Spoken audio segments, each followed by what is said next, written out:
On va parler d'un sujet, on a l'opportunité et l'occasion d'avoir Dr Marié, de nous parler un peu de cette responsabilité de l'administration. Et j'avoue que le sujet, il est vraiment pertinent et nous nous sentons même au niveau du consulat concerné parce que c'est l'administration. Et je dois dire que je comprends les erreurs donc, de l'État, mais là, le sans faute, il m'échappait, je ne savais pas vraiment que ça fait partie du droit administratif. Donc on a l'occasion d'avoir avec nous une experte collègue de la fonction publique du ministère de l'Intérieur, qui est ici donc pour complément d'information. Machallah, elle a déjà son doctorat, mais elle est venue aussi pour un autre master. Et j'ai été vraiment ravi d'assister à sa thèse aussi sur tout ce qui est terrorisme et ce que fait le Maroc du point de vue administratif. Donc sans tarder, je vais donner la parole à notre invité Myriam Darli, qui va faire une présentation d'à peu près une demi-heure, suivie d'un échange avec l'audience. Merci. Bonjour. Honorable assistance, bonjour. Je tiens tout d'abord à remercier Monsieur le Consul de m'avoir donné l'opportunité de présenter mon sujet de doctorat aujourd'hui. Donc brièvement, je m'appelle Dahli Merim, je suis doctorant en droit public. Je suis inspectrice au ministère de l'Intérieur au Maroc. Et je suis actuellement en formation à l'ENA, l'École nationale d'administration, qui maintenant s'appelle l'INSP, l'Institut national du service public. On n'arrive pas à s'y faire ce changement. Et en même temps, je prépare un master Sciences Po politique à l'Université Sciences Po de Strasbourg. Donc, souvent, quand on parle de responsable, on pense automatiquement à une personne qui a commis une faute qui a entraîné un dommage à une personne. Cependant, tel n'est pas toujours le cas. Il arrive que l'administration, ou la puissance publique dans son sens large, soit responsable d'un dommage causé à une personne sans avoir commis aucune faute. Et c'est ça le sujet de mon doctorat. Alors déjà, pour définir la responsabilité sans faute, il s'agit de l'exception d'un principe. Parce que la règle générale, c'est l'administration a commis une faute simple, une faute lourde, etc. Donc là, on parle de l'exception de la responsabilité pour faute. Deuxième chose, il faut savoir que c'est une responsabilité qui est engagée lorsque l'État est à l'origine du dommage, un dommage causé à une victime, sans avoir commis de faute, et c'est aussi une responsabilité qui entraîne une indemnisation. Parce que tout dommage doit être réparé. Parfois, on ne peut pas réparer une remise en état n'est pas possible, surtout quand il s'agit de perte de vie, etc. Donc, on a recours à une indemnisation qui est prononcée par le juge administratif. Sauf que les conditions de la responsabilité sans faute, c'est trois. Déjà, il faut qu'il y ait un fait, que l'administration ait fait un fait. Le fait, il est non fautif. Deuxièmement, que ce fait doit entraîner un préjudice. Et là, il faut faire la différence entre préjudice et dommage. Un dommage et un préjudice, mais un préjudice, il y a une différence. La qualification juridique du dommage, il y a le préjudice. Donc, le Qadi Idari, qu'est-ce qu'il indemnise? Il indemnise le préjudice qui est anormal et spécial. Bien sûr, quelqu'un, il a eu une égratignure, il ne peut pas intenter un recours devant un tribunal administratif pour être indemnisé. Et il doit être spécial. Quand on parle de la spécialité, ça veut dire que le nombre de victimes doit être peu. Si on a affaire à toute une population qui a subi un préjudice, là, on ne peut indemniser tout le monde. Et bien sûr, il doit y avoir un lien de causalité entre le fait générateur et le préjudice. Que ce préjudice, il soit né directement de l'action de l'administration, et non pas un fait qui a entraîné un fait, qui a entraîné un fait, etc. Sauf que la responsabilité sans faute n'a pas toujours été le cas. Avant, l'État était irresponsable. Il y avait l'adage qui dit « le roi ne peut mal faire ». Donc on parlait d'irresponsabilité. Parfois, il y avait une sorte d'indemnisation qui était offerte aux victimes, mais à titre forfaitaire. C'était du simple bénévolat et non pas une obligation de l'État envers ses citoyens. Après, avec l'ère de l'industrialisation, du progrès, etc., on est passé à une responsabilité pour faute. On s'est rendu compte que l'État, la personne morale, peut commettre une faute, comme une personne physique. Et enfin, est née la responsabilité sans faute. Déjà, la responsabilité pour faute, comment elle est née? C'est un principe qui est apparu en France. Alors, c'était un jugement du tribunal du conflit en 1878, donc ça date, qui s'appelait Blanco. Dans cette affaire, c'était une petite fille qui a été renversée par un wagonnet d'une manufacture de tabac et qui a été amputée de sa jambe. Donc le papa, bien sûr, il a intenté un recours devant le tribunal des conflits pour savoir qui est compétent. Est-ce qu'il s'agit plutôt de la juridiction civile, avec tribunal de première instance, ou passer au Conseil d'État et que ce soit l'État qui soit responsable. Et là, le juge du tribunal de conflit a tranché. Il a dit que la responsabilité n'est ni générale ni absolue, qu'on ne peut pas appliquer des règles de droit commun et d'ara, mais que l'État est fautif. Donc, l'affaire doit être envoyée devant le Conseil d'État qui jugera l'affaire. Donc ça, c'était la naissance de la responsabilité pour faute. Après, la responsabilité sans faute, c'est un peu la même histoire. C'était un ouvrier qui avait utilisé une machine, et la machine avait causé des dégâts, et là, il s'est fait amputer de sa main. Donc là aussi, l'État n'a commis aucune faute, c'est l'usage de la machine. L'ouvrier lui-même n'a commis aucune faute, mais ici, il y a dommage. Dommage qui est dû à cette activité qui a un rapport avec une activité étatique. Donc la personne a été indemnisée, Monsieur Kams. Donc juste pour connaître un petit peu l'histoire des faits. Pourquoi s'intéresser à un sujet comme celui-là? Déjà, comme j'ai précisé tout à l'heure, il s'agit de l'exception d'un principe. Donc l'exception de la règle. Deuxièmement, il s'agit d'un sujet jurisprudentiel parce que, comme nous allons le voir, c'est le pouvoir discrétionnaire du juge. Et là, on parle de ijtihad al-qatil idari. On n'a pas affaire à des textes, à un code, on a affaire à des cas différents. À chaque fois, c'est un nouveau cas devant le juge, et à chaque fois, le juge doit se prononcer sur une affaire. Donc, on a affaire à plusieurs arrêts des tribunaux. Autre chose, c'est une thématique qui varie en études de cas. Comme nous allons voir, on parlera de terrorisme, de vaccins, de catastrophes naturelles, de dommages de travaux publics, etc. Donc c'est un sujet qui permet de passer d'un volet à l'autre et de ne pas s'ennuyer. Et enfin, durant mes recherches, j'ai remarqué que la doctrine marocaine, donc les écrivains marocains, se contentaient d'énumérer les cas que le juge a créés, on va dire, sans critiquer les fondements sur lesquels le juge s'est basé. Parce que tout principe, il y a un fondement derrière. Et c'est grâce à un fondement que le principe est là. Donc, comme nous allons voir, la responsabilité sans faute a des fondements, sauf que ces fondements n'ont pas été critiqués. Donc, pour moi, c'était un essai de pouvoir critiquer les fondements. Alors, comme tout sujet, il y a une problématique. Ma problématique a été la suivante. Pour moi, il était question de démontrer que la responsabilité sans faute a connu une montée en flèche grâce à les fondements au risque de subir une descente vertigineuse causée par ces mêmes fondements qui ont été à l'origine de sa grandeur. Donc la responsabilité sans faute, elle a pu grandir, évoluer, connaître d'autres cas, etc.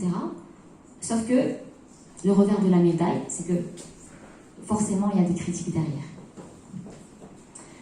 Alors pour ce faire, le plan est un plan binaire.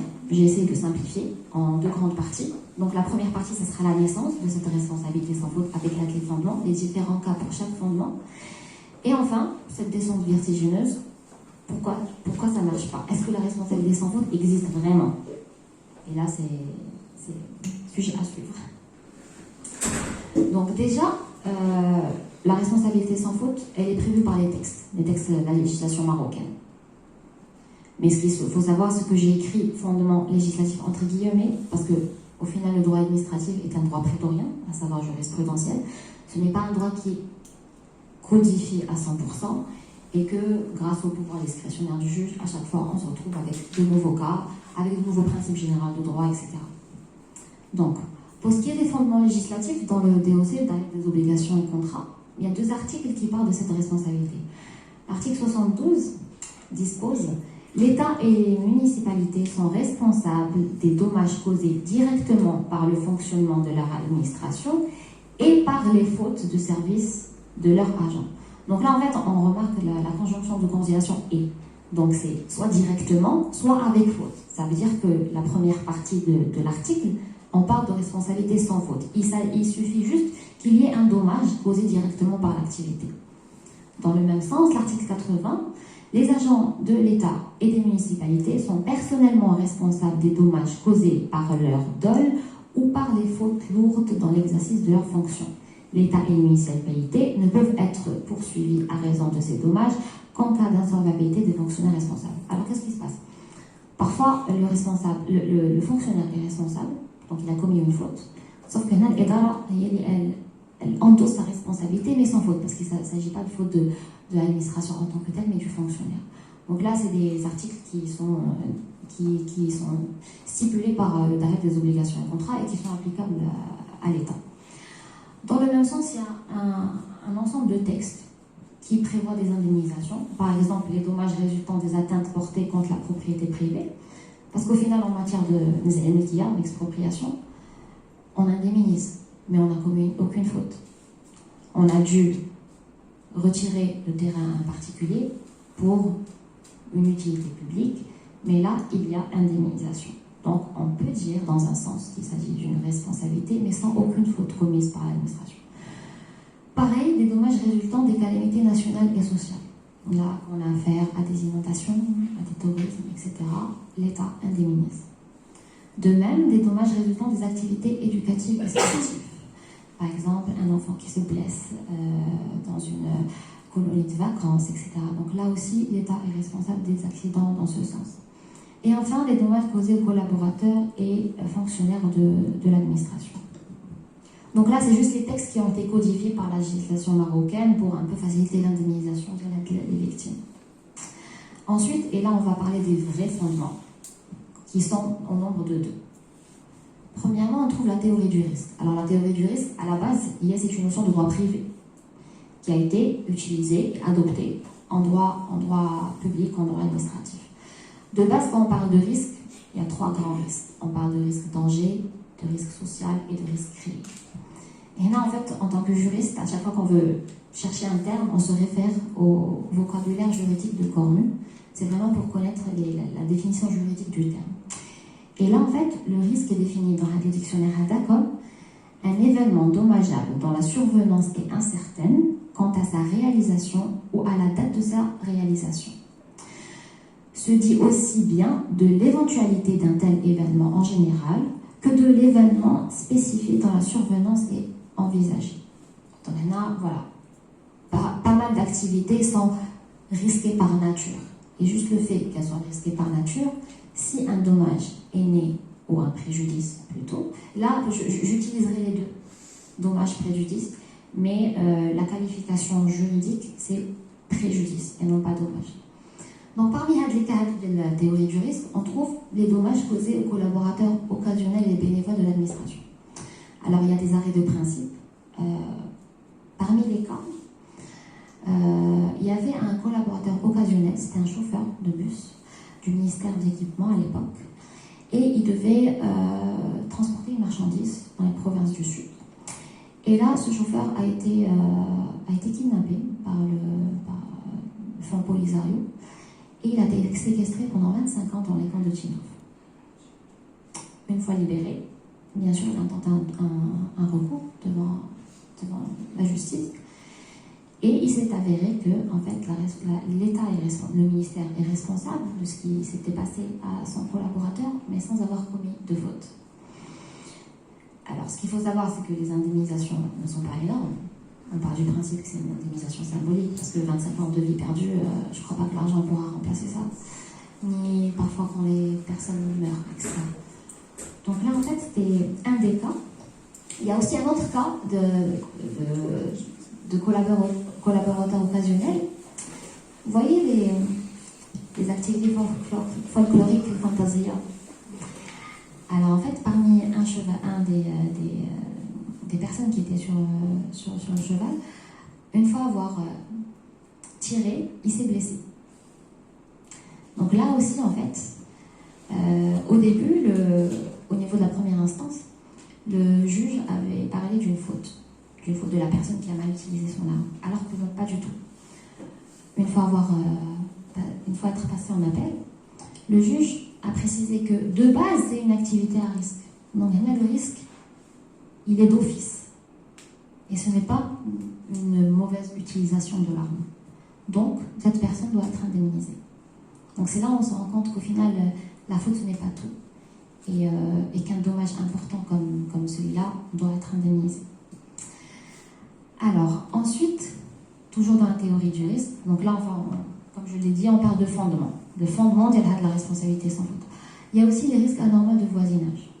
Alors, parmi les cas et les arrêts, les piliers du droit d'administration marocain, il y a les canons des Oudaya qui annonçaient la rupture du jeûne pendant Ramadan. Alors, suite à un canon, des vitres ont été brisées, des habitations à côté. Et là aussi, on a parlé d'un cas de responsabilité sans faute qui est dû à un risque anormal de voisinage. Étant donné que les habitations avoisinaient les canaux et étant donné que les canaux ont été à l'origine de ce dommage, donc les propriétaires ont été indemnisés. Il y a un autre cas aussi de voisinage, ça peut être aussi au niveau de la campagne. Par exemple, certains riverains des terres domaniales ont vu leur récolte partir en fumée à cause des sangliers. Et à l'époque, il y avait un décret qui stipulait le fait de ne pas tuer ces sangliers, etc.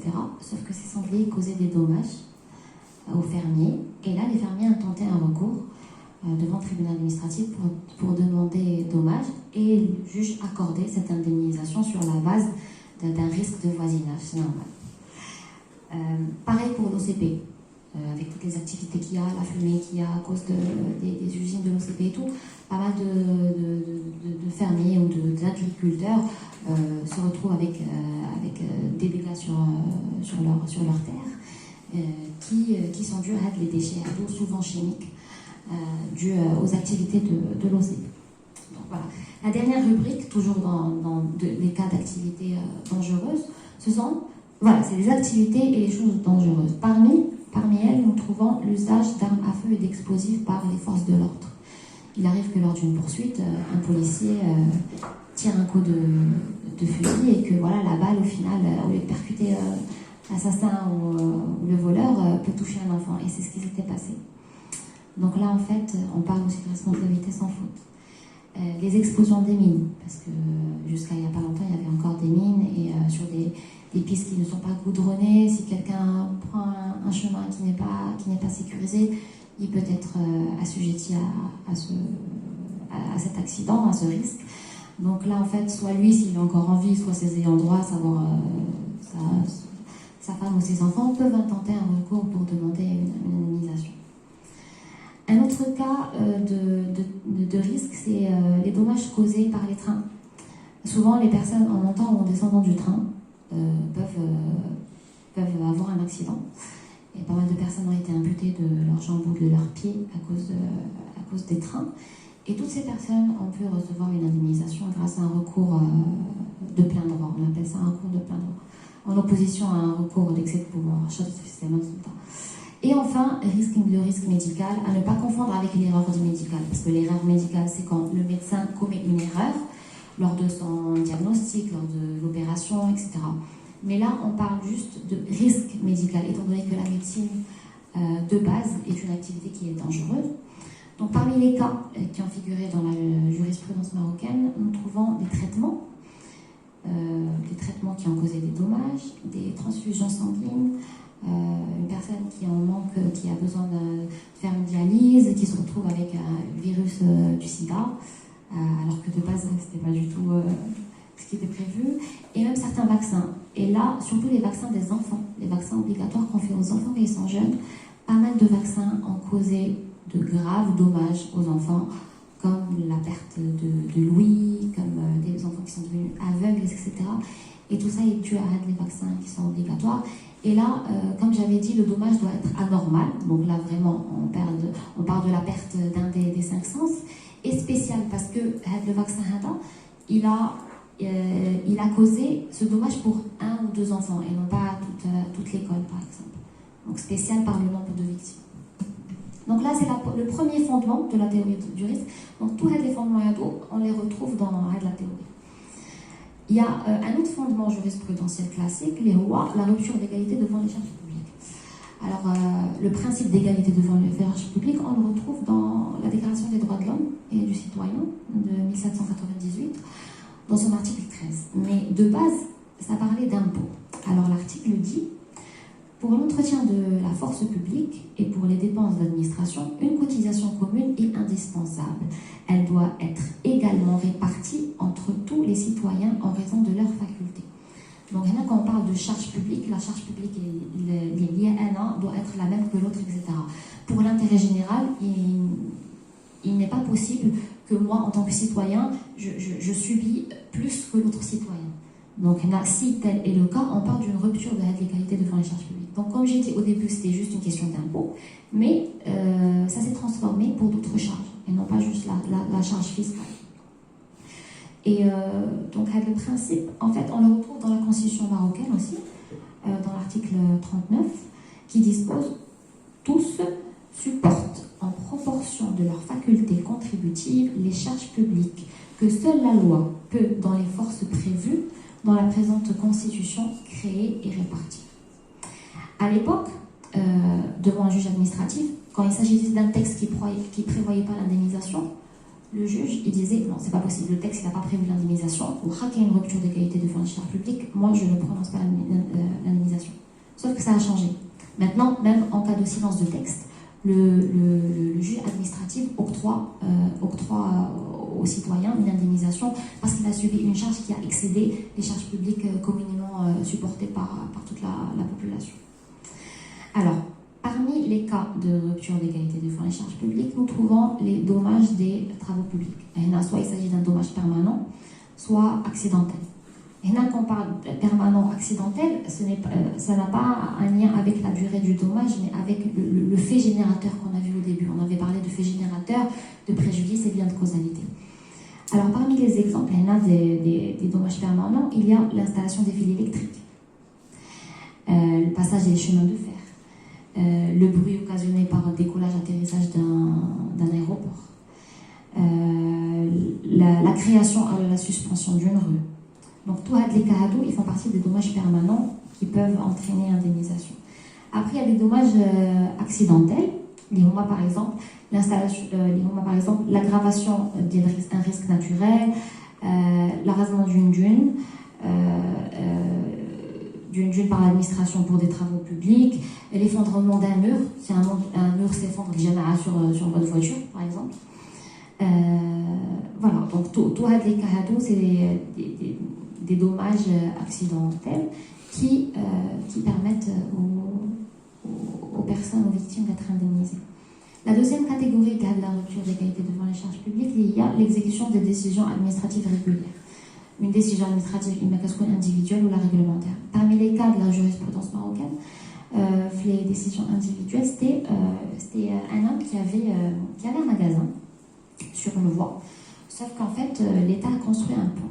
Du coup, elle a dit que la voie n'était plus empruntée parce que les gens utilisaient le pont, et du coup, il y a eu une baisse de clientèle chez le monsieur qui avait son magasin. Et là, il a intenté un recours et il a reçu indemnisation parce que le pont, qui n'est pas une faute, bien sûr, lui a entraîné un préjudice. Donc là, il a été indemnisé. Pour ce qui est des décisions réglementaires, en fait, c'était la délivrance des licences de taxi. Il y avait une décision qui limitait une licence par personne. Et là, 7 personnes se sont vues retirer leur licence à cause de cette décision réglementaire, qui n'est pas bien sûr fautive, et l'administration a parfaitement le droit de prendre cette mesure, mais étant donné le préjudice subi, l'indemnisation a été prononcée. Un autre cas est l'inexécution des décisions de justice. En principe, une fois que le juge prononce sa décision, il y a l'exécution de la décision. Sauf que parfois, pour des motifs d'ordre public, la décision n'est pas exécutée, alors que là, on parle de l'autorité de la chose jugée. Je perds mon arabe depuis que je suis à Strasbourg. Donc, et là, l'arrêt de principe, c'était arrêt cuisto, c'était un arrêt français. C'est à l'époque où l'Algérie faisait encore partie de la France. Monsieur Custon avait acheté un terrain immense, de je ne sais pas combien d'hectares. Sauf que sur ce terrain, il y avait des familles qui habitaient, il y avait des tribus. Et monsieur Custon s'est vu dans l'incapacité de jouir de son terrain à cause de nombre de familles sur son terrain, parce que le fait de les expulser aurait bouleversé l'ordre public. Donc, son jugement n'a pas été prononcé dans ce sens. Et bien sûr, il a été indemnisé parce qu'il n'y avait pas de faute commise, mais toujours c'est l'intérêt général en premier, c'est la préservation de l'ordre public en premier qui l'ont emporté sur l'affaire. Et enfin, la responsabilité du fait des lois, c'est une responsabilité qui est très peu applicable. En tout cas, elle n'a jamais été appliquée au Maroc. Elle a été appliquée en France une seule fois, c'était un arrêt Fleurette, mais qui ne figure pas dans les cas de la jurisprudence marocaine. Donc là, ce qu'on remarque, c'est que le premier fondement, c'était la théorie du risque. Donc on a vu plusieurs cas variés. Après, il y a eu un deuxième fondement qui était la rupture d'égalité devant les charges publiques. Donc là encore, la responsabilité sans faute, elle a grandi. Et on s'est retrouvé récemment avec un troisième fondement, un nouveau fondement lié à la solidarité nationale. Avant de passer à ce nouveau fondement lié à la solidarité nationale, on va essayer un peu de critiquer les fondements classiques, les deux fondements classiques. Alors, pour ce qui est de la théorie du risque, au final, comme on l'a dit, la théorie du risque, c'est une théorie de droit privé et non pas de droit public. Et quand on parle de risque, ça a une connotation très large. Et parfois, quand la chose est très large de la sorte, il est très dur à la définir. Comme on dit, trop d'infos tue l'info, trop de risques tue le risque. Donc en fait, au final, c'est très dur de prendre une notion dans un type de droit et de l'implanter dans une autre. Surtout qu'on avait dit qu'il y a trois risques. Il y a le risque profit. Et là, en fait, on ne peut pas parler de risque profit quand il s'agit d'État, parce qu'il n'y a pas un profit qui est fait. L'État, son but, c'est l'intérêt général. Ce n'est pas se faire un rendement ou se faire une richesse, etc. Donc le risque profit ne va pas avec l'activité d'intérêt général qu'a l'administration avec un grand A. Le risque social aussi, parce que là, quand on parle de risque social, on a tendance à une solidarisation encore plus grande. Et là, en fait, l'indemnisation pure et dure, elle emporte sur la responsabilité elle-même. Et enfin, le risque danger. Le risque danger, il remet en cause l'objectivité même de l'État et de ses missions. Pour ce qui est du principe d'égalité devant les charges publiques, il y a eu une ambiguïté quant à la définition de charge publique. Est-ce qu'une charge publique, est-ce que c'est une charge qui est voulue par l'administration? Est-ce qu'on va vous faire subir de la charge volontairement ou pas? Et il doit y avoir une différence. Si l'État fait subir une charge sans que ce soit voulu, peut-être qu'on peut indemniser. Mais quand c'est voulu, est-ce qu'on parle pas ici de faute ou de volonté de l'État? Donc là, le fait que la définition même de charge publique soit ambiguë, ça remet en cause le fondement qui remet en cause le principe. Autre chose, il y a une incertitude quant au fondement juridique, parce qu'au début, c'était une question d'impôt, sauf que pour tout le reste, le fondement juridique est très important pour pouvoir se prononcer. Et enfin, pour certains auteurs de la doctrine, que ce soit la doctrine marocaine ou française, ils disent que pourquoi le principe d'égalité devant les charges publiques ne doit pas être une condition, il coule le fondement et non pas juste une simple condition. Parce qu'au final, on le retrouve partout. Et si vous remarquez, les cas qu'on avait énumérés pour la théorie du risque, on peut très bien dire que c'est une rupture d'égalité devant les charges publiques. Pourquoi compartimenter de façon binaire et imperméable? On peut très bien justifier les cas tout à l'heure de la théorie du risque, dire oh, c'est une rupture d'égalité devant les charges publiques, et ceux de la rupture d'égalité devant les charges publiques, on peut dire c'est parfaitement un risque. Donc là, en fait, le fait qu'il n'y ait pas deux fondements classiques distincts et qu'il y ait une perméabilité entre eux remet en cause les fondements. Alors, pour ce qui est de la solidarité nationale, il y a le nouveau fondement, le troisième nouveau fondement de la responsabilité sans faute.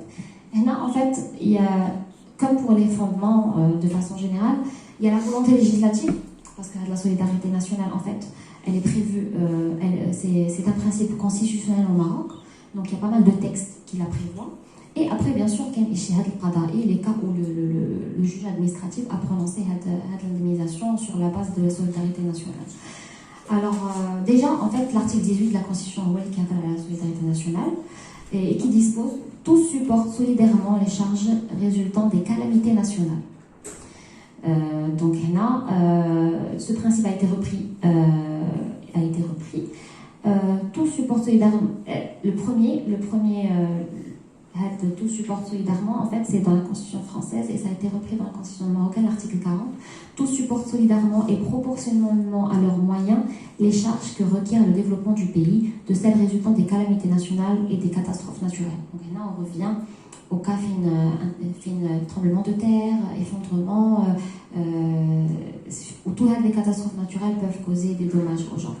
Donc parmi les textes, en fait, avant la nouvelle loi 110-14, il y a le régime de couverture des conséquences des catastrophes. Il y avait d'autres textes relatifs aux conditions dans lesquelles seront secourus les victimes de séisme d'Agadir. Donc, suite au séisme, pour indemniser les victimes qui ont perdu leur maison, leur foyer, leur famille, etc. Il y a aussi le Dahir suite aux attentats terroristes de 2003. Donc, il est relatif à l'attribution d'une subvention financière au profit des victimes des actes terroristes survenus dans la ville de Casablanca, donc, le 11 mai. Il y a aussi la loi 110-14, les catastrophes naturelles. Et récemment, le décret portant création de fonds spécial pour la gestion pandémique de la Covid-19 et des mesures à caractère social. Parce que là, on a remarqué une solidarité nationale et une aide qui est octroyée à la population qui en a besoin, sans que l'État ait forcément commis de faute. Et là, dans l'application au niveau jurisprudentiel, déjà, tous les actes terroristes, l'IDAZO au Maroc, donc moi j'avais travaillé sur le règne de Mohamed VI, donc que ce soit l'hôtel Atlas Esni de Maroc, non, celui-là c'était, ouais. Il y avait aussi Casablanca 2007, il y avait le café Ergana, Marrakech, et même le meurtre des deux touristes scandinaves à Émile en 2018. Donc dans tous ces cas, les ayants droit des victimes, ils ont intenté un recours sur la base de la solidarité nationale pour recevoir une indemnisation suite à la perte de leurs proches. Et ce qui est très intéressant sur le premier cas, il y a Atlas Asni de Marrakech en 1994, c'était, là bien sûr c'était avant le règne du roi, mais pourquoi j'ai insisté sur ce cas-là? Parce que au début, qu'est-ce qui s'est passé? Bien sûr c'était organisé en avance, les terroristes ont fait entrer les armes, les frontières, deux voitures, c'était une Mercedes et une Audi, et le juge du tribunal administratif, au début, c'est une responsabilité pour faute. L'État marocain, il a commis une faute, c'est que là, les armes, ils drôlent la frontière. Donc, voilà, il y a un vice de contrôle, ce qui fait que là, on va se baser sur la faute et non pas sans faute. Sauf que là, l'agent judiciaire du royaume, il a interjeté appel. Donc, à l'époque, on avait les cours d'appel administratifs, donc c'était la Cour suprême. Et là, le juge, il a pensé autrement. Il s'est dit, supposons que des terroristes ils n'ont pas utilisé des armes à feu, ils sont partis à Marjan ou là je sais pas où, ils ont acheté des couteaux, des armes blanches, ils ont terrorisé comme ça. Est-ce que là on va parler de faute? Et là on va pas parler d'un problème des frontières, etc. Le même cas aurait été produit juste avec des armes différentes. Donc oui, l'État est responsable, mais non, il n'y a pas de faute. Et là, tous les cas qui sont venus par la suite, donc c'est devenu une jurisprudence sur laquelle les juges après se sont basés pour dire qu'il y a solidarité nationale, mais qu'il n'y a pas de faute. Il y a aussi les cas d'attroupement et de rassemblement suite à une grève, suite à des émeutes, casse de voitures, casse de vitres, etc. Par exemple, c'était le cas de l'Ayoun en 2010, du Husseima en 2011, printemps arabe, et de Dakhla aussi en 2011. Donc les personnes ont pu se faire indemniser suite à les rassemblements et les attroupements. Il y a aussi le cas des catastrophes naturelles, ça c'est classique, on l'a compris. Et les cas de vaccination obligatoire dont on a parlé. Et là encore, on retrouve, par exemple, le cas de vaccination obligatoire, on en a parlé parce que c'est un risque, le vaccin est un risque. Donc, en même temps, on peut se baser sur la théorie de risque pour le justifier, mais en même temps, on peut se baser sur la solidarité nationale pour justifier. Tout ça pour dire que c'est pas possible de les cloisonner. On peut justifier la chose par un fondement ou par l'autre, etc. Sauf que là aussi, le nouveau fondement RADA, il n'est pas sans critique. Alors, comme j'avais dit tout à l'heure, quand j'avais parlé d'irresponsabilité, responsabilité pour faute, responsabilité sans faute, quand je parlais d'irresponsabilité, je disais quoi? Je disais qu'à l'époque, l'adage le roi ne peut mal faire, il arrivait qu'il y avait une contribution financière accordée juste à titre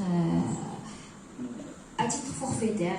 C'était juste du bénévolat et non pas une obligation. Donc là, en fait, on peut dire que de base, avant, il y avait un système d'indemnisation. Ensuite, on a parlé d'une responsabilité pour faute. Et là, on est en train de retourner vers un système d'indemnisation. Est-ce que l'État, au final, doit indemniser même les actions qui ont été causées sans qu'il ait commis de faute? Ça, c'est la question. Parce qu'à force d'indemniser, là, on parle de la caisse de l'État. À un certain moment, on va se retrouver avec des jugements en indemnisation, avec des sommes colossales. Et l'État va se retrouver comme une assurance, en train d'indemniser. Certes, on est passé d'un état police à un état de providence, mais est-ce que l'État doit vraiment tout indemniser?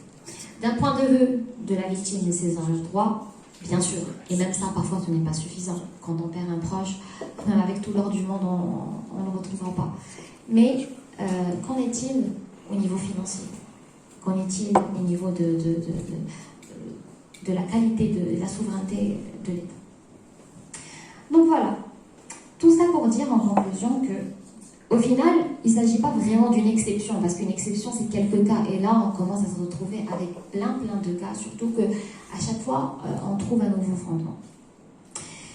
La responsabilité sans faute, en fait, on assiste à une réelle préoccupation de venir en aide aux victimes des actes non fautifs de la puissance publique en les indemnisant, parce qu'au final, le citoyen est placé au cœur de l'action. On parle d'intérêt général, certes, on parle de préservation de la public, certes, mais face à une victime, l'État ne peut rester sans rien.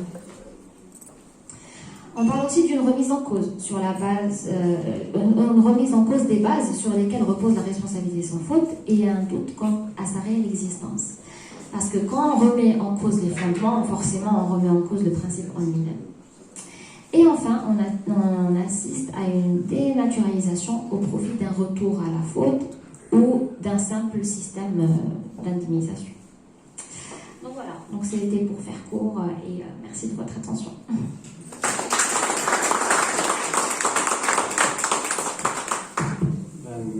Merci Adelaine. C'est vrai, le sujet au début, il était je le voyais un peu difficile, mais avec la présentation, les exemples, c'était vraiment très bien présenté. Je vous remercie. Maintenant, je passe donc la parole à l'audience. Si vous avez des questions, des commentaires. Moi, j'ai quelques questions, mais je vais laisser à l'audience l'honneur de débuter. Est-ce qu'il y a une question ou un commentaire?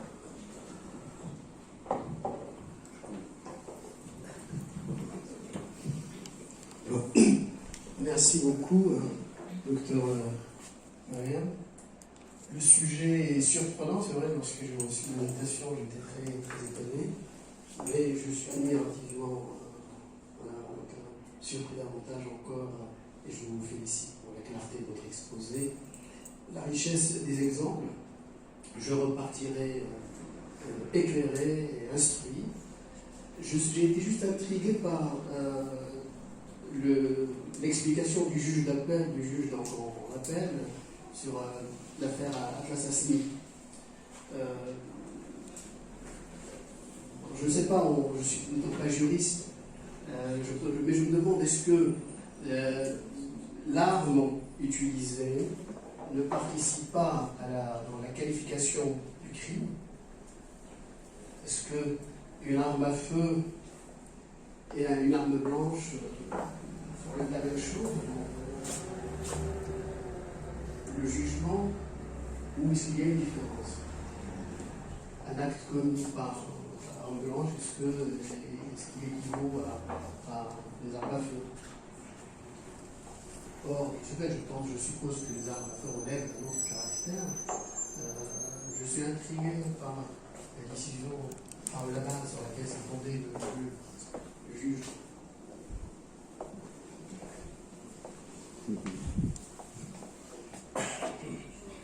Je réponds au fur et à mesure, là je prends toutes les questions. Je réponds. J'ai le micro maintenant. Alors pour la question que vous m'avez posée sur le type d'arme, est-ce que ça influe? Déjà ça c'est le droit pénal, donc là on parle de droit privé. Et ce que je voulais dire c'est que, supposant un crime passionnel, je dis n'importe quoi, un homme psychopathe, jaloux, qui tue sa femme avec une arme blanche, est-ce que l'État est responsable? Non. Et qu'il la tue avec un pistolet, ou je sais pas, c'est un chasseur à ses arts perdus, et qu'au final il utilise son fusil de chasse. C'est pareil. Là en fait, je sors de mes spécialités, mais en droit pénal on parle d'infraction. Et l'infraction en fait c'est 3 degrés. Il y a le délit, la contravention, délit et crime. Et là on parle de crime. Et bien sûr on parle d'une sentence qui est à partir de 5 ans avec bien sûr une pénalité. Donc je dirais que l'arme, c'est le fait, et surtout la conséquence. Est-ce qu'il y aura mort, est-ce qu'il y aura blessure grave, handicap, etc. Donc c'est plutôt le fait générateur, peu importe l'usage de l'outil et la conséquence qui est derrière. Merci. Moi je pense qu'un complément de ce qu'il veut dire, c'est que les armes, l'État il devrait être condamné. L'État il devrait être condamné parce qu'elle n'a pas fait son travail. Parce que les armes ont été introduites. C'est ça que je veux dire. L'exemple que vous avez sorti, que l'homme utilise la femme avec un pistolet, ça je suis d'accord. Mais l'État est responsable parce que les gens sont entrés au pays. Donc, il a un service de sécurité, il devrait faire son boulot, c'est pour ça que l'État il devrait être condamné. Voilà, je pense. Ça, je comprends tout à fait. Mais là, en fait, le raisonnement du juge, peut-être si j'étais juge, j'aurais raisonné autrement. Mais je fais que relater les faits. Mais c'était ça. Quand on lit l'arrêt de la Cour, en lisant l'arrêt de la Cour suprême, l'analyse du juge a été celle-ci. En mode, oui, mais si c'était une arme blanche, ça aurait été le même cas. On aurait parlé de terrorisme, il y aurait des victimes, il y aurait des morts. Donc, qu'il y ait des armes qui soient rentrées de façon illégale ou pas, dans tous les cas, l'acte terroriste aurait été commis. oui, mais la responsabilité de l'État, elle est là. Mais, oui, à mon humble avis, si le juge s'était prononcé sur une responsabilité pour faute, parce que voilà, l'État n'a pas bien contrôlé, si demain, le même acte terroriste est commis avec des armes blanches, là, on ne pourra pas dire la même chose. Donc, c'était un peu pour étendre. Pour maximiser les futurs. On ne sait jamais, parce que c'était ça le raisonnement. Après, ce n'est pas mon avis personnel sur la chose, mais c'était juste l'arrêt et les commentaires d'arrêt qui ont suivi par la doctrine Margaret, c'était ça. C'était si on se focalise et qu'on s'enferme dans le fait de qualifier de faute parce qu'il y a eu des armes à feu, si demain le même cas se produit sans armes à feu, on ne pourrait pas utiliser cet argument. On va dire, ah ben là c'est une autre chose. Et on va se retrouver avec un même cas, même victime, même acte, mais différents jugements, enfin différents fondements. Donc c'était De toute façon, l'État ne sera pas responsable, mais dans ce cas-là, vous dites qu'il sera responsable. Il devrait être responsable. On parle de responsabilité, voilà. C'est ça en fait. Donc, la responsabilité, elle est là. Oui, c'est la faute qui n'est pas là. Ouais. Mais dans ce cas-là, la faute de l'État, si elle est là pour nous. Oui, je comprends votre avis. Oui, je comprends parfaitement. Pour le couteau, ça, je suis d'accord. L'État n'est pas responsable. Simplement, je pense que le juge, il ne voulait pas que l'État paye, c'est tout. Mais là, en fait, et ce qu'il faut savoir, c'est que quand on parle de jugement, alors quand on est au niveau des tribunaux, on parle de première instance, deuxième instance, ok, sauf que quand on passe à la Cour suprême, ce n'est pas une troisième degré, ce n'est pas un troisième degré de juridiction, et c'est juste une vérification de l'application du droit. Donc là aussi, c'est très important à garder en tête quand on commence à analyser les arrêts d'un premier degré ou de la Cour de cassation, parce que maintenant on appelle cassation. Donc voilà. Mais je comprends vraiment à l'époque, donc j'ai commencé ma thèse il y a déjà 5 ans, mais à mes premières lectures, je raisonnais de la même façon que vous, et j'ai fait appel à mon professeur, Mohamed Amin Ben Abdullah, qui est d'ailleurs Qadi Doussouri, et maintenant il est la haute instance de pouvoir judiciaire, qui était mon professeur, et j'ai eu avec lui ce même débat. Donc voilà.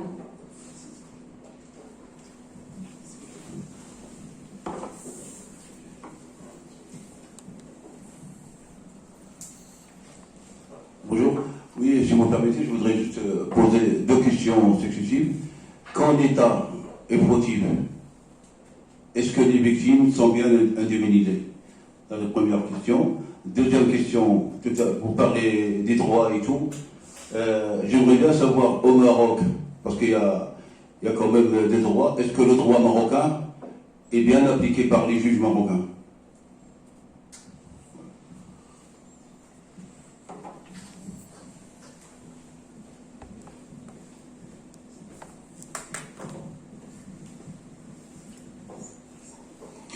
Merci pour vos 2 questions. Déjà, je crois que tout le monde aimerait avoir une réponse, et moi-même, j'aimerais avoir une réponse. Donc, juste pour votre première question, malheureusement, pourquoi je ne peux y répondre? Parce que vous m'avez dit, quand l'État est fautif, sauf que là, il n'est pas fautif, l'État. Donc, je ne parle pas des cas de responsabilité pour faute. Si j'avais parlé de la responsabilité pour faute de l'État et l'indemnisation des victimes, au lieu de parler de risque et de rupture d'égalité, je vous aurais parlé de la faute simple, la faute lourde, etc. Donc là, c'est vraiment, ce n'est pas du tout mon sujet. Moi, je bosse sur l'exception et non pas la règle. Est-ce que le droit marocain est bien appliqué Là, je crois que tout citoyen dans tous les pays sûrement trouvera quelqu'un qui se posera cette question. Et ce qu'il faut savoir, c'est que voilà, on a un système judiciaire, on a 2 degrés de juridiction, on a une cour de cassation, donc la Constitution, ils ont prévu la QPC, la question primordiale d'inconstitutionnalité, mais qui n'est pas encore appliquée. Il y a le médiateur aussi, il y a les associations, il y a les grèves, etc. Donc, vraiment, c'est très dur de répondre à cette question. Ce qui est bien chez nous, c'est qu'on a une panoplie de textes, presque tout est codifié. Quand c'est pas codifié, on a des juges administratifs qui font un merveilleux travail. À chaque fois, on se retrouve avec des nouveaux cas de jurisprudence. Mais je crois que votre question, elle peut être posée dans tous les séminaires de droit. Droit privé, droit public, même hors droit, je pense que ça peut être posé. Et ce serait très dur de vous dire un oui comme ça, comme si on vit dans un monde de bisounours. Et ça serait très mal vu de dire non, parce que ça serait mentir aussi. Donc, franchement, je ne peux répondre d'une façon claire à cette question.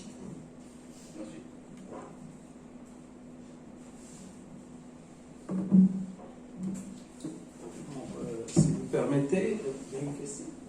Oui, non, Je tiens à vous remercier pour votre excellente conférence ou bien exposé. Je me pose une question aujourd'hui. Est-ce que vraiment les juges, c'est presque la même question que la précédente, font un travail différent il y a une quinzaine d'années? Parce que nous avons quand même une dizaine de personnes de Strasbourg. On a créé une usine à Meknès, exactement.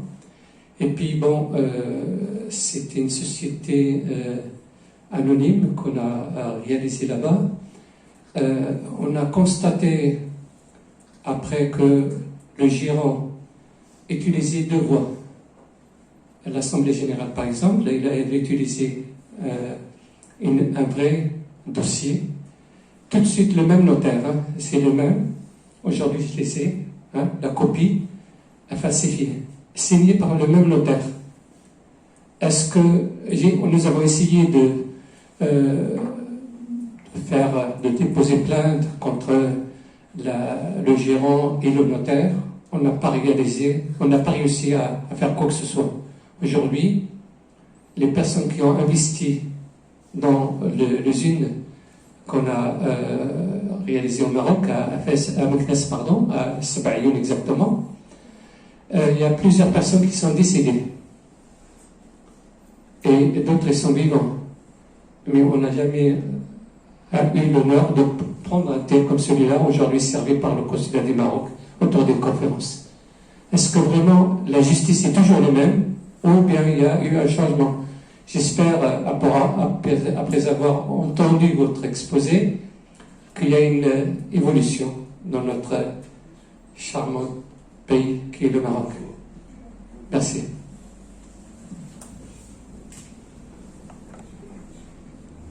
Merci pour votre question et désolée pour ce qui se passe à Sabayoun. Je connais la commune de Sabayoun, d'ailleurs j'ai fait l'audit de la commune il y a quelques années là-bas. Là encore, en fait, ce que je voulais vous dire, vous parlez de notaire, de société anonyme, donc on parle de droit privé, droit commercial, donc s'il y a un recours, ce sera le tribunal commercial. Je ne crois pas qu'il soit question de tribunal administratif dans ce cas. Et c'est vraiment une affaire de droit privé. Donc, si parmi les cas de figure que j'ai, c'était un problème de notaire et de falsification, c'est sûr que vous trouverez un cas et vous baseriez sur lui pour intenter votre recours. Mais là, vraiment, il s'agit de droit privé.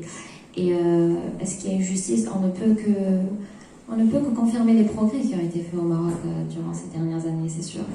Mais pour votre affaire, alors déjà moi en fait, à part le fait que je suis docteur en droit, de base ma profession c'est que je suis inspectrice au ministère de l'Intérieur. Et souvent on reçoit shikayet, mais variées, très très variées. Est-ce que vous avez déjà eu recours à l'inspection générale de l'administration territoriale? On a utilisé tous les moyens, et même un ministre qui était exclu de ses fonctions pour cette affaire-là, mais l'affaire elle est restée quand même. Aujourd'hui l'usine existe et fonctionne, mais malheureusement plusieurs personnes de Strasbourg ont quitté ce bas monde sans avoir eu leurs droits. Et nous sommes vivants encore. Est-ce que vous avez intenté un recours devant le tribunal? Oui, au Maroc? mais vous savez, ça traîne. Quand le président du tribunal de Meknès me dit, je suis allé avec procuration, il me dit non, vous ne pouvez pas assister parce que c'est la personne concernée qui va être là. Attendez voir, j'ai une procuration, monsieur le président. Il me dit sortez. Je dis écoutez, qu'est-ce que vous allez dire à Allah subhanahu wa ta'ala dans l'au-delà? L'argent, là je suis venu par procuration. Et que vous me mettez dehors, au moins écoutez-moi avant de me foutre dehors. Et bon, après, j'ai utilisé d'autres moyens, il est devenu tellement petit que petit, mais le droit, ils sont partis dans le vent. Et je ne suis pas encouragé à assister dans certaines conférences comme ça, à parler de ce projet-là. Mais j'espère, dans tous les cas, après avoir entendu votre exposé, qu'il y a un changement, que ce soit dans le droit privé ou au public. C'est le Maroc. Voilà. Non, c'est pas aussi simple. C'est vrai qu'on entend souvent des histoires comme ça, mais il y a du bon et du mauvais partout. Et c'est vrai que parfois on a affaire à des gens qui n'ont aucune moralité, alors qu'ils ont un poste dans l'administration, et avoir choisi l'administration au lieu d'avoir choisi un travail dans une société, c'est vraiment pour cet amour de l'intérêt général et pour travailler pour tout le monde. Mais c'est vrai que parfois on a affaire à des gens comme ça, mais il faut dire que c'est pas la règle. Il faut dire qu'il y a quand même de bonnes personnes qui font bien leur travail.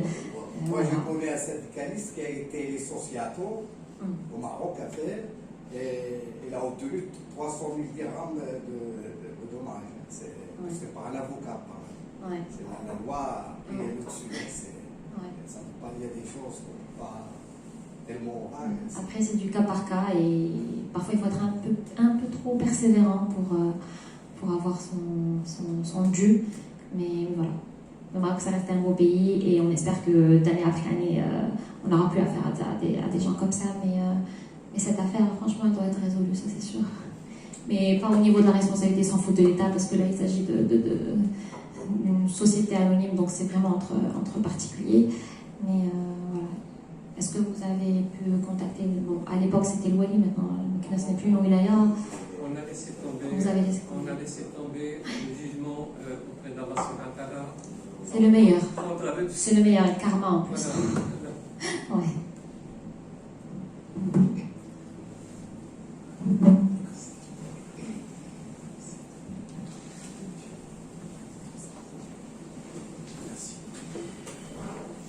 Salam alaikum.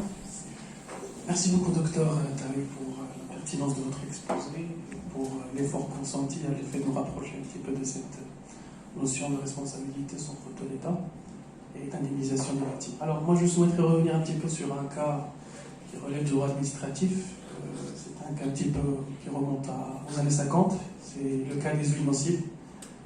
Donc, juste pour mettre un petit peu l'audience dans le bain, l'affaire des huiles nocives est une affaire qui concerne la commercialisation par un certain nombre de commerçants de Meknes des huiles destinées à la consommation humaine, mais qui étaient mélangées avec des huiles d'avion, moteurs d'avion.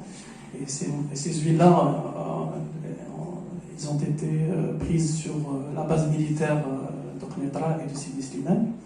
Donc des commerçants peu scrupuleux ont mélangé ces huiles de moteur avec des huiles à consommation. Ça a été commercialisé, malheureusement ça a fait presque 20 000 victimes. Je ne parle pas de morts, c'est des personnes qui ont été malheureusement handicapées. Et un recours avait été intenté en 1960 et le procès avait donné lieu à une indemnisation à hauteur de 1000 dirhams par adulte et de 200 dirhams par enfant à charge. Donc voilà, ma question est la suivante. Est-ce qu'on peut considérer cette affaire-là comme relevant de la responsabilité sans faute de l'État, du moment où l'État n'y est pas impliqué, donc c'est des commerçants peu scrupuleux qui se sont adonnés à cette pratique-là, et la deuxième question concerne l'exécution des procès. Donc je pense que les victimes n'ont jusqu'à présent pas été indemnisées. Est-ce qu'il y a des voies de recours qui peuvent être intentées et quel est le rôle des tribunaux administratifs d'appel dans ce sens-là? Merci beaucoup.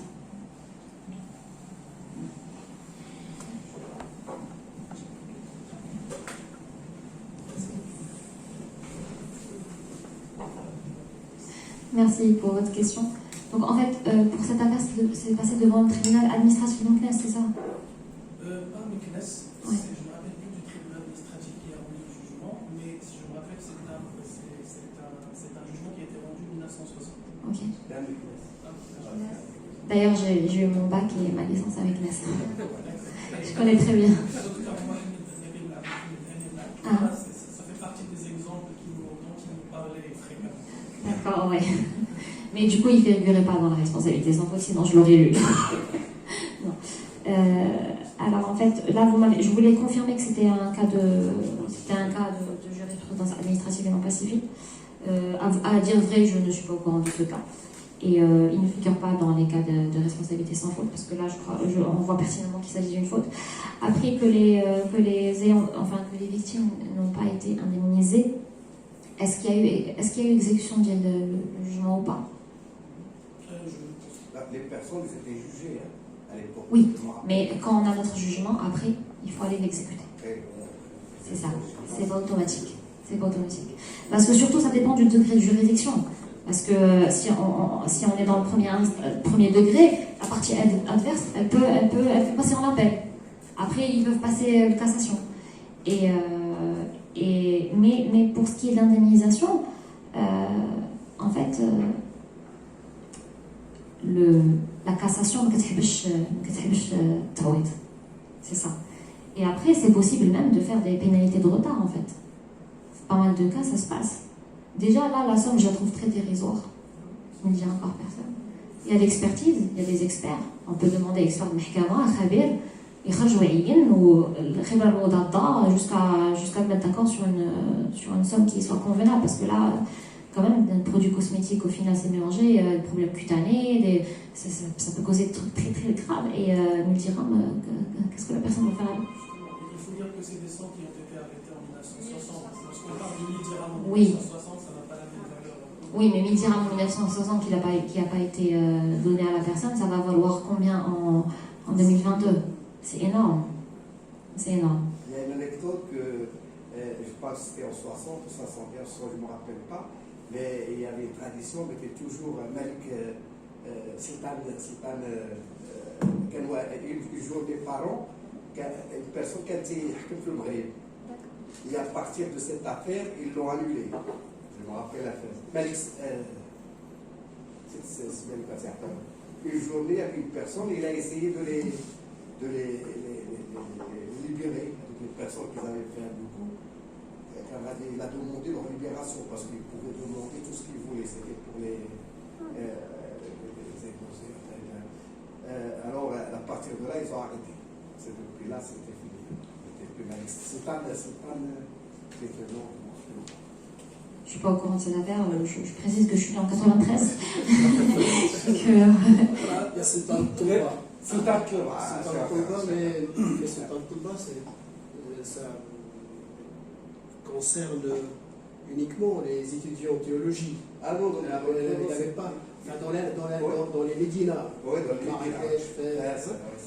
mais il n'avait pas les pleins pouvoirs. Non, il n'avait pas les pleins pouvoirs. Pas les pleins pouvoirs, mais il a demandé à oui, à partir de là, ils ont annulé la Sultan Toumba depuis, je crois, 1961 ou 62. Non, moi je m'en souviens, je ne suis pas né en 60. J'ai connu ça à Marrakech, beaucoup plus tard. C'était la dernière fois avec l'affaire de site hydraulique, je pense. Regardez. Dans les années 70, j'en ai entendu parler à Marrakech. Peut-être. Pour moi, ça relève de l'histoire. Ça ne m'ajoute pas.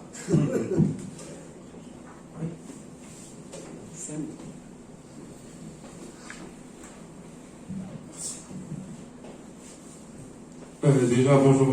Merci beaucoup pour cette conférence qui était vraiment très intéressante.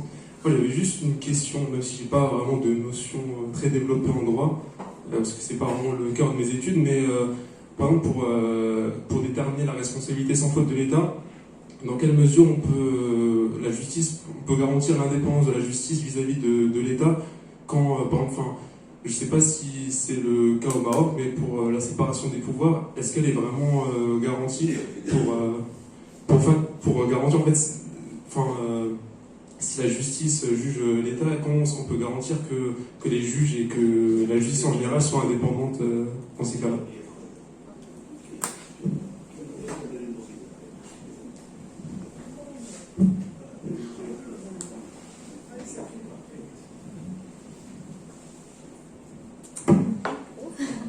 Merci pour... Ça fait mal. Sans faute. Merci pour votre question. Donc, séparation de pouvoir instaurée par Montesquieu figure au Maroc. Donc, il y a une séparation entre législatif, l'exécutif et le judiciaire. Et récemment au Maroc, cette séparation a d'autant plus été accentuée. Je ne sais pas si vous êtes au courant, mais Nia Ben Amma ne fait plus partie de la tutelle du ministère de la Justice. Donc là, c'est vraiment une avancée en matière de séparation de pouvoir pour vraiment rendre le système judiciaire autonome. Donc là, vous pouvez chercher dans ce domaine et vous aurez votre réponse. Mais oui, il y a séparation entre les trois pouvoirs.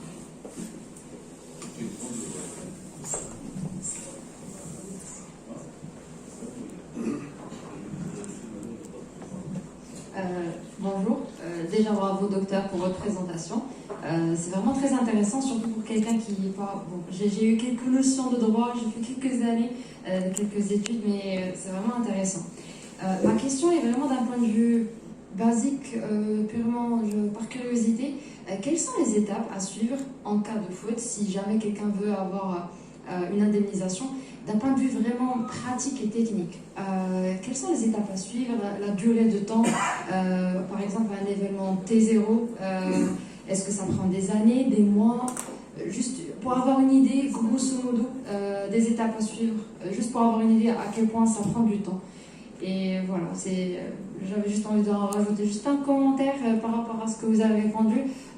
Certes, j'imagine, j'ai bien aimé la phrase que vous avez dit, comme quoi tout pays a du bon et du mauvais, Et après un mini tour de plusieurs pays de ce que j'ai vu, en tout cas dans ma pratique là, médicale, je suis très fière de ma pratique, je suis très fière de mon pays et j'aimerais juste passer ce message, tant qu'on est là, juste par rapport à des commentaires droite et à gauche. Merci. Vraiment, vraiment, en pratique, on a des challenges de moyens, mais on a vraiment, vraiment rien à envier. Voilà. Merci.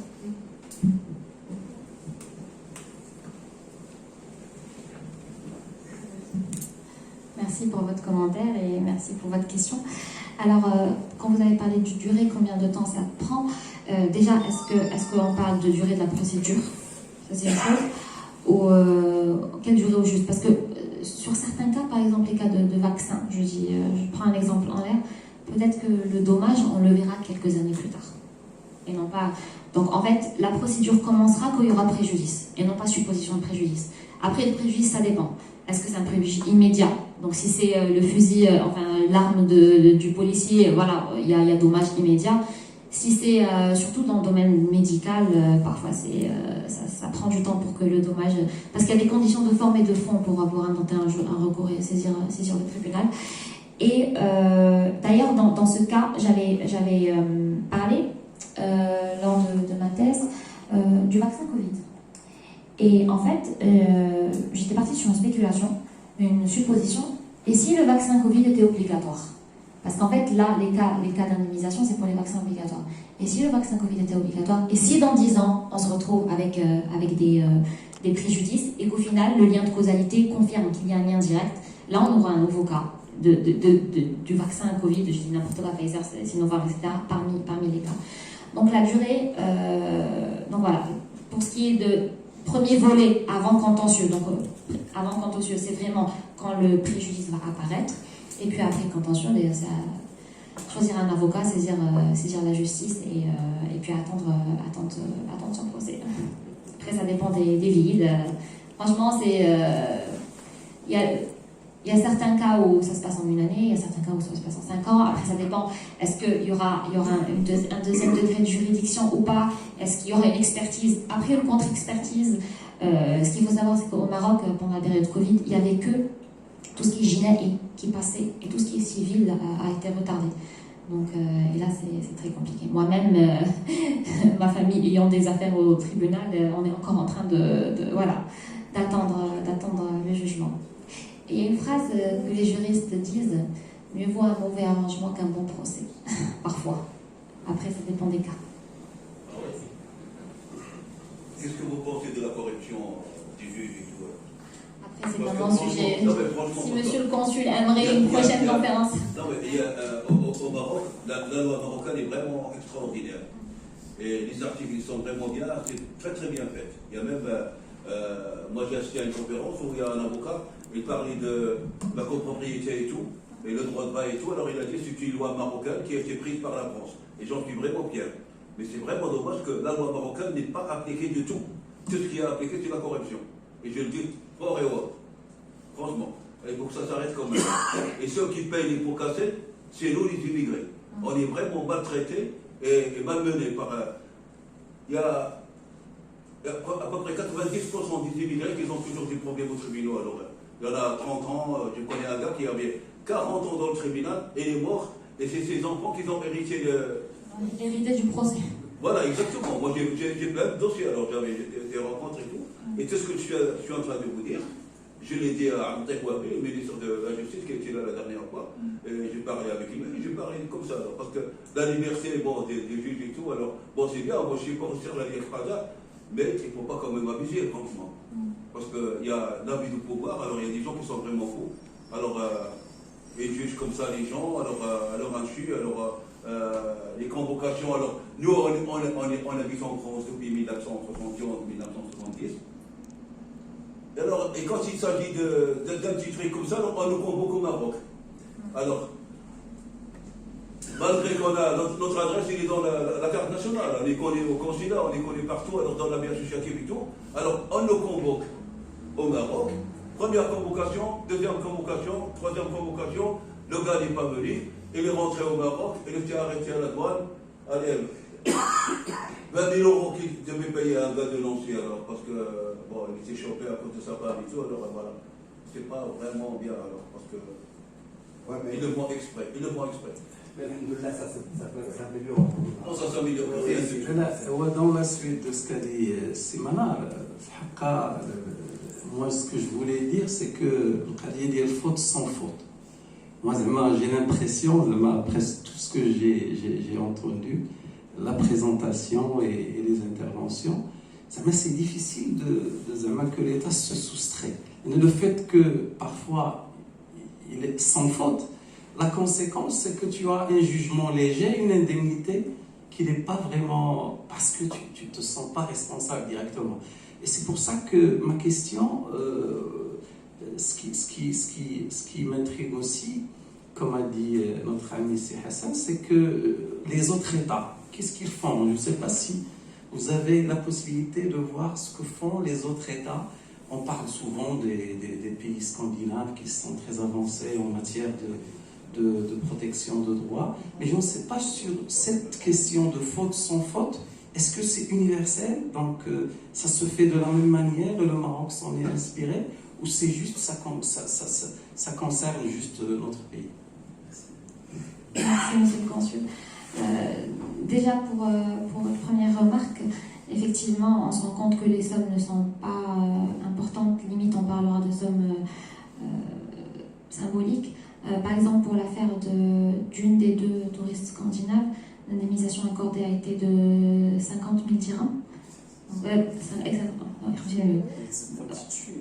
Oui, tu es égorgé par... Voilà, exactement. Ouais, c'est vrai. Ouais, c'est vrai. Donc ça, c'est pour ce qui est de la somme. Après, pour les exemples comparés, donc le système roméno-germanique est une chose, comme le law en est une autre. Nous, on est inspiré du droit français. Donc, en fait, ça vraiment... c'est apparu en France, et voilà, forcément, après un protectorat et une colonisation, donc on a adopté pas mal de textes, parfois des copier-coller qui ont besoin d'être revus. Et alors, je peux comparer au système allemand. Le système allemand parle d'une remise en état, une remise en nature. Et d'ailleurs, durant ma soutenance, le chef de département qui était membre du jury m'en a parlé. L'idéal, c'est une remise en nature, certes, mais comme je lui ai dit, parfois une remise en nature n'est pas possible. En cas de perte d'un membre, d'une vie, c'est pas possible. Donc l'indemnisation pécuniaire ne fait que soulager un petit peu la victime ou l'ayant droit sans vraiment qu'il y ait un retour en arrière. Donc c'est les systèmes auxquels je peux me référencer, à savoir le système français et le système allemand. Le droit égyptien aussi, parce que même le droit français s'est inspiré beaucoup du droit égyptien. Donc pas mal de notions de droit public, principe général de droit, etc.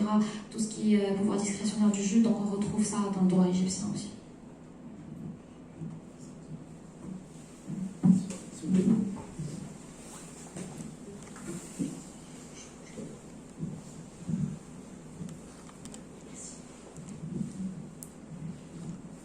Bonjour, cher docteur Mailleux, Imen Paoli, membre d'une association pour les jeunes. Moi, je vais vous poser une question qui va sortir hors du commun des adultes, la jeunesse. J'aimerais savoir si vous aurez un petit mot pour moi par rapport à la jeunesse. Comment je pourrais expliquer à la jeunesse marocaine que je suis en ce moment sur la responsabilité sans faute de l'État à l'indemnisation des victimes et la jeunesse marocaine en ce moment qui suit des études de droit. Est-ce que vous aurez un petit mot pour moi pour les jeunes? Voilà.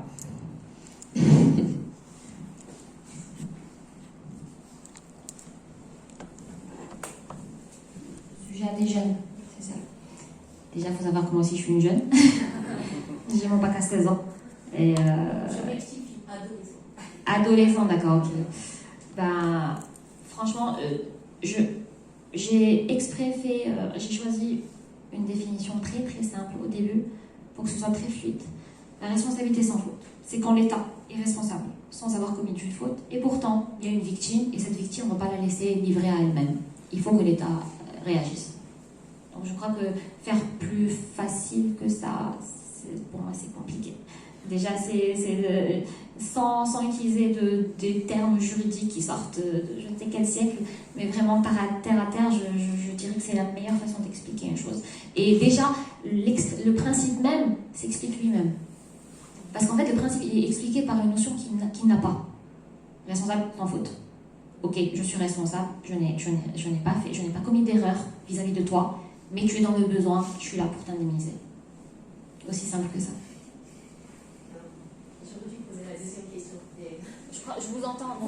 Ouais. En fait, j'aimerais enlever aussi de l'image de la tête des jeunes. Ils ont, justement, par rapport à nos aînés, nos parents, là, qui, à force de donner ces arguments que j'ai entendus là, nos jeunes les aussi.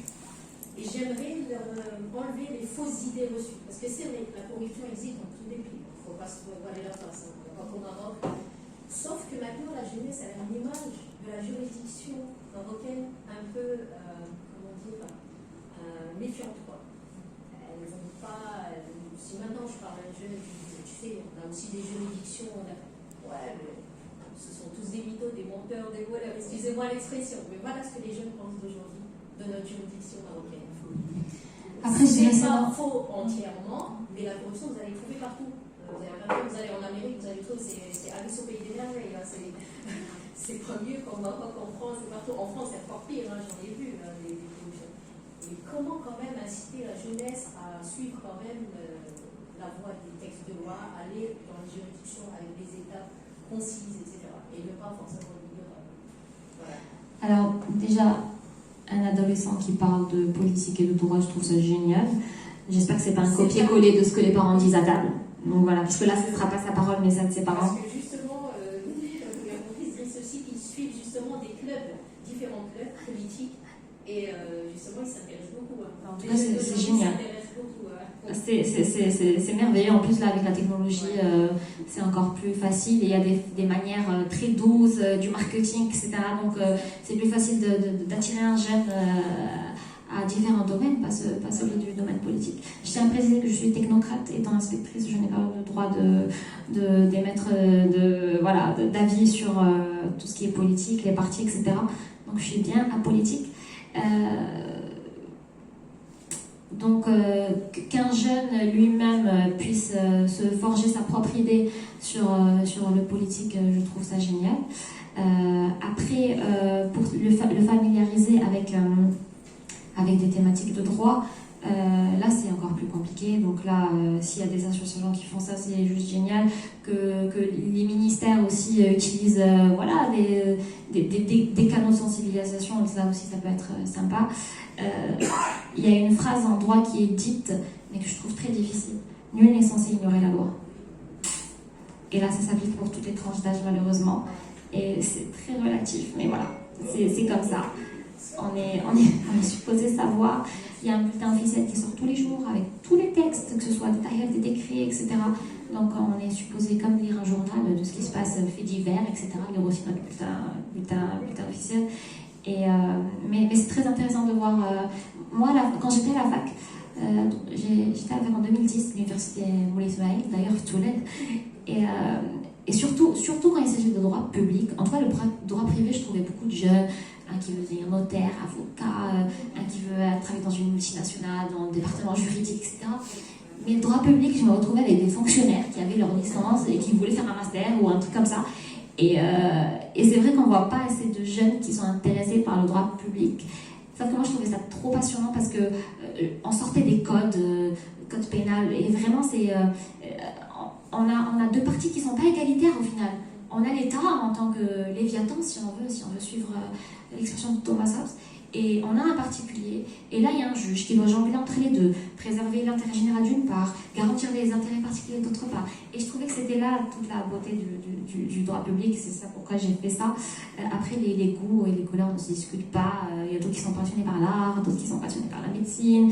Mais après, vouloir coûte que coûte faire aimer la chose à un adolescent, je dirais que chacun sa petite étincelle, et certains sont faits pour faire du droit, d'autres sont faits pour faire médecine, d'autres sont faits pour faire autre chose. Donc c'est bien qu'ils soient au courant, parce qu'au final on retrouve le droit partout, même à la naissance. Voilà, on a le droit nous suit tous les jours, quotidiennement, quand on a un problème, même sans avoir un problème. Mais que chacun, on a besoin de médecins, on a besoin de stylistes, on a besoin d'avocats, donc chacun doit suivre sa voie, je tiens. Merci. En fait, j'ai compris ce que vous vouliez demander, et le fait de parler de ce qui vous a passionné et pourquoi vous avez fait ce que vous avez fait va résonner avec quelqu'un. C'est le message qu'elle veut passer. C'est ça. C'est le fait de parler, de partager ce qui vous passionne. Ce discours va résonner je passe. Merci. Moi, je vais parler de ma vie. Ok. Elle est dans le même domaine. Elle comprend en fait. Alors, déjà, mon père était cadre au ministère de l'Intérieur, mais il est urbaniste de profession. Il a fait la Sorbonne. Et ma mère est une femme au foyer. Donc moi, je n'ai pas baigné dans le droit, j'ai baigné dans l'urbanisme. J'ai un bac physique-chimie, mention. Et une fois qu'on a obtenu mon bac, j'avais la possibilité de faire médecine à Oujda, mais j'ai eu mon bac à 16 ans, mes parents m'ont dit hors de question que tu ailles à Oujda faire médecine, c'est trop loin et tout. Qu'est-ce que tu veux faire? J'ai dit que je voulais faire du droit. Donc c'est comme ça qu'est né. Je suis scientifique de base, et j'adorais la physique, et j'ai fait du droit, et j'ai beaucoup aimé le droit. Au bout de 2 ans, en fait, au Maroc, les 2 premières années, les années de DUG, on a un DUG général, et c'est là où on se spécialise, et c'est là où j'ai décidé de faire du droit public. Et tout le monde disait, mais Mariam, tu peux faire notaire, tu vas te faire de l'argent et tout, tu peux faire avocat et tout. Non, c'était pas ce qui me passionnait. Moi, je voulais faire du droit public. J'adorais la matière où tout le monde s'ennuyait, à savoir droit administratif, les arrêts, etc. Moi, je trouvais ça passionnant.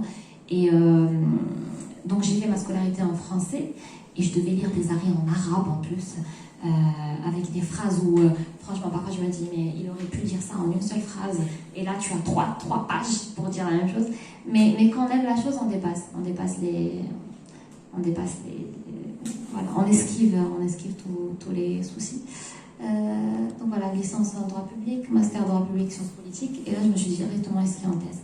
Et mon sujet, alors j'étais en master, en 2e année, et on avait un prof, c'était Silan Tari, il était chef de cabinet d'Idriss Bsrella, et c'est lui qui m'a enseigné le contentieux administratif. Et j'adorais ce cours parce qu'il nous donnait des études de cas. Moi, je détestais les cours magistraux où il y avait un polycopier qui datait des années bissextiles, et le prof, à chaque fois, utilisait le même arrêt pour tous ses élèves. Peut-être que si mon père avait fait la même matière, j'aurais utilisé ces polycopiers. Et lui, il nous donnait des études de cas. Et j'avais ça en études de cas, et c'était mon exposé. Il avait distribué à plein. Donc moi, j'avais la responsabilité sans faute, l'autre c'était pour faute, l'autre c'était l'expropriation, etc. Donc mon sujet, il est né en un simple bébé exposé, d'une 10aine de pages. Et j'ai beaucoup aimé le sujet. Je suis partie chez mon professeur Mohamed Amin Dabla. Je lui ai dit, monsieur, j'aimerais bien que vous m'encadrez pour mon master. Et j'en ai fait mon sujet de master. Donc un master en 90 pages. Et j'avais encore cette soif d'encore plus approfondir. Et je me suis dit, en plus, c'est l'exception d'un principe, pourquoi pas en faire une thèse? J'ai envie vraiment de me plonger dans ce sujet. Et surtout que je voyais des cas différents, et j'adorais lire les cas de terrorisme, de catastrophes naturelles. Je trouvais ça varié, je passais d'un domaine à l'autre et je ne m'ennuyais pas. Je n'ai pas pu faire ma thèse en 3 ans parce que en même temps je me suis inscrite en thèse, en même temps j'ai intégré le ministère de l'Intérieur, et comme vous savez, l'inspection générale c'est beaucoup de déplacements. Je me déplace dans pas mal de communes marocaines, soit pour auditer, soit pour inspecter. Donc j'ai dû faire ma thèse en 5 ans et demi. Mais c'était du pur bonheur. C'est vrai que je me déplaçais souvent à Paris parce que, comme j'ai dit au début, parmi les intérêts, j'ai dit la doctrine marocaine, elle a juste énuméré sans critiquer.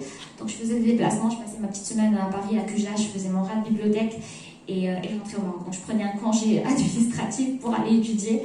Et donc voilà, c'est ça l'histoire de ma thèse. Et dès que j'ai fini ma thèse, je me suis dit, je suis encore jeune, j'ai pas d'obligation, je ne suis pas mariée, je n'ai pas encore d'enfant et j'ai encore envie d'étudier. Donc il y a eu le concours de l'École nationale d'administration et je l'ai passé. On était 300 Marocains à postuler, ils en ont pris 3. Je suis dans une classe de 41 personnes avec un total de 24 nationalités. Et en même temps, j'ai fait un master Sciences Po. Je viens de soutenir il y a quelques semaines, et monsieur le consul m'a fait le grand honneur d'assister à ma soutenance. Et voilà, donc ça c'est l'histoire de la juriste que je suis. Donc si ça peut inspirer des jeunes, ça serait génial. Et je reste à la disposition de toute personne, de tout futur jeune, je suis à votre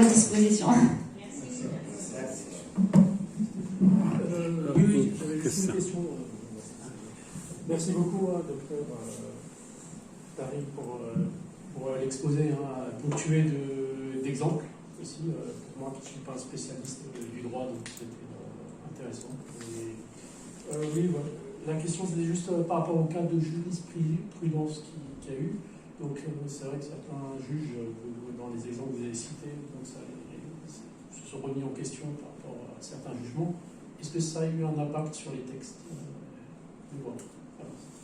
Merci beaucoup. Alors, merci pour votre question, c'est très intéressant. Ça n'a pas eu d'impact tout simplement parce que la responsabilité sans faute est une responsabilité extra-contractuelle. Donc, c'est pas suite à un contrat entre vous et moi ou entre l'État et un particulier qui a eu un problème. Donc, ce n'est pas codifié. Les seuls cas de texte codifié, il n'y a pas eu de changement. Et je crois que vous parlez de revirement jurisprudentiel. En fait, quand on change de juridique, quand on change de degré et que les juges changent de décision, on ne parle pas de revirement jurisprudentiel. Un revirement jurisprudentiel, c'est que pendant des années, les juges ont adopté le même verdict, et puis un jour, pour une cause, une raison, un truc en plus, là il y a eu revirement. Donc dans les cas de responsabilité sans faute, à part le fait que le premier juge a dit que c'était une faute parce qu'il y avait des armes et que celui de la Cour suprême a dit non, s'il n'y a pas de faute, il n'y a pas vraiment eu de revirement. Au contraire, c'est juste que, en fait là c'est plus, à chaque fois il y a un cas en plus, à chaque fois il y a un cas en plus. C'est plus ça que, voilà, c'est plus des cas qui augmentent de jour en jour parce que voilà, on peut pas, c'est impossible de codifier. Et moi je suis contre le fait de dire que le droit administratif est un droit à codifier. Ce n'est juste pas possible. On codifie certains textes, mais le reste, sauf à Tqdali al-Qadi.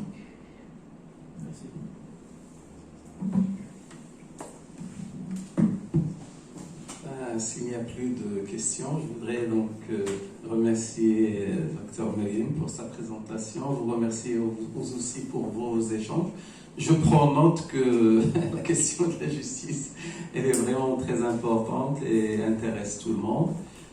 Moi, à mon avis, c'est vrai que l'expression de « la yu'daru ahadun bi jahli al-qanun », encore une fois, peut-être l'État et nous-mêmes en tant que responsables, on doit peut-être faire un effort de communication. Et justement, cette conférence, ça rentre dans ce cadre. Et il faut dire que ça ne concerne pas seulement le Maroc à Simana. J'avais reçu une dame avec foulard durant les premiers mois de mon travail ici. Et elle est venue pour me dire qu'elle est souvent harcelée verbalement à l'extérieur et elle ne savait quoi faire. Je lui ai dit, en termes de droit, normalement, comment tu peux te défendre au nom du droit français? Elle me dit que je ne sais pas, je n'arrive pas à me défendre. Donc c'était l'occasion d'ailleurs qu'on avait organisé un échange avec l'avocate Madame Kautar sur le sujet, avec cette dame, avec d'autres associations.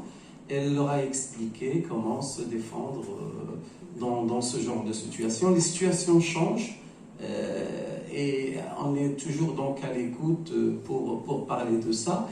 Merci Iman aussi d'évoquer la jeunesse, c'est important. Et on reste toujours à l'écoute sur les sujets qui peuvent intéresser. Le modèle aussi, c'est important pour la jeunesse. Merci à notre invité d'avoir parlé de son parcours. Et on essaiera justement, Inch'Allah, prochainement, on travaille sur un projet justement axé sur des modèles qu'on a, alhamdoulilah, dans cette région de l'Est. On a beaucoup de modèles à suivre pour nos jeunes. Et on essaiera un peu de voir comment organiser ça de manière à les faire rencontrer des modèles réussis avec notre jeunesse. Merci beaucoup et bonnes vacances. Maintenant, c'est l'été. Donc, la rentrée, Inch'Allah, on aura certainement des échanges. Salam alaikum.